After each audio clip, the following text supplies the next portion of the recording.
นลาวละเขาวันไม่ก็มีกระทาอาคมทอดเป็นญาณนะมีคนจมอาจารย์นะเป็นผู้ใดพุ่นม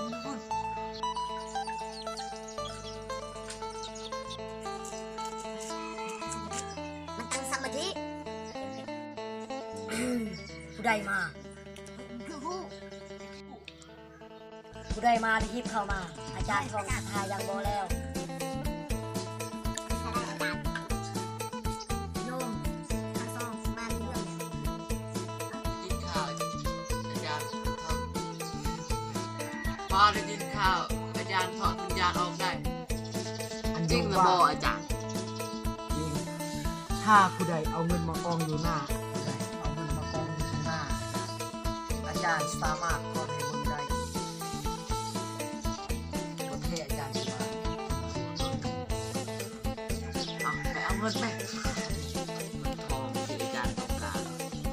และนี่คือทองหนัก10 บาทนี่คือเงินหนัก5 บาทนี่คือเทียนไข่ดอกไม้เก่าๆเป็นมรดกอันใหญ่หลวงของพระอาจารย์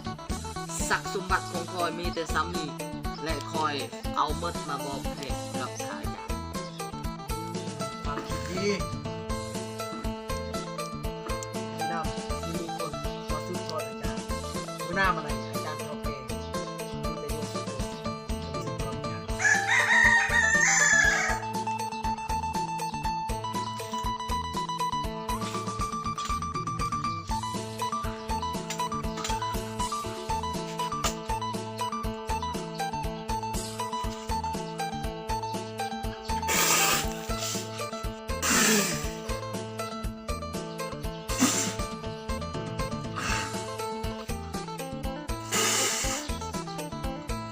เอามาติดตัวบนตะเอามาติดตัวคนดีมาติดไรเอามาติดตัว2 4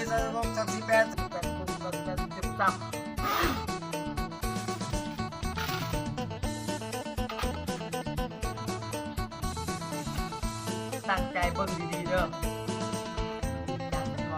ตั้งใจเบิ่งแล้วก็จื้อแล้วเด้ออาจารย์สิกำลังทอด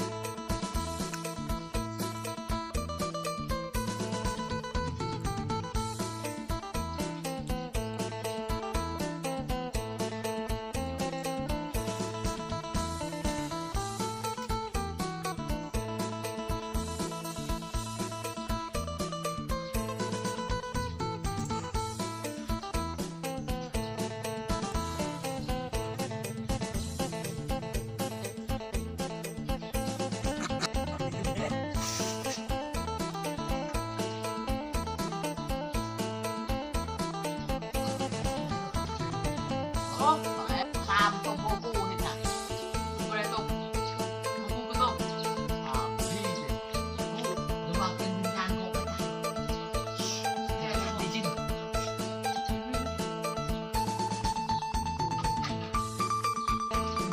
ึ้ง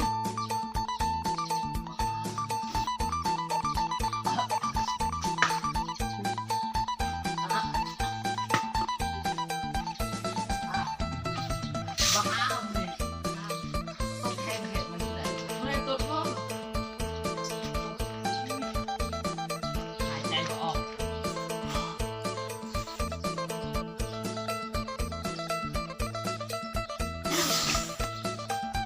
มาแต่คนที่ปาตะไลจะ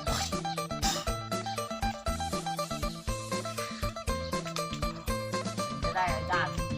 ชอบวิญญาณของโยมมือหน้าตายย้อนก็ปกใหม่เท่บ่อย แม่นส่วนบักแอลมือหน้าตายย้อนขี้บ่ออก เฮ้ย เอาจบสำนี้เนาะทองคำอาจารย์จะเอาเก็บเดี๋ยวนี้อาจารย์จะวาดน้ำมนต์จะปราบบ่ให้โยมทั้งสองตายให้ตายแบบบ่มีชีวิตชีวา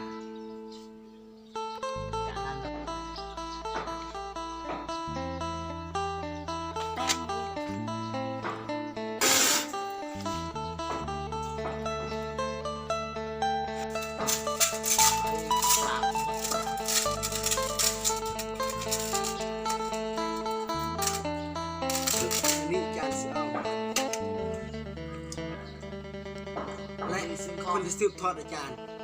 จะมอบให้ทั้งสองเบิ้งซีเมนต์คน อาจารย์ต้องมีแต่อย่างอาจารย์ นี่คือกระแจ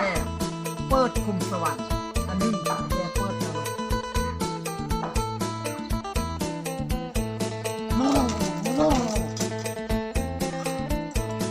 มอบให้บักโมเป็นผู้ควบคุม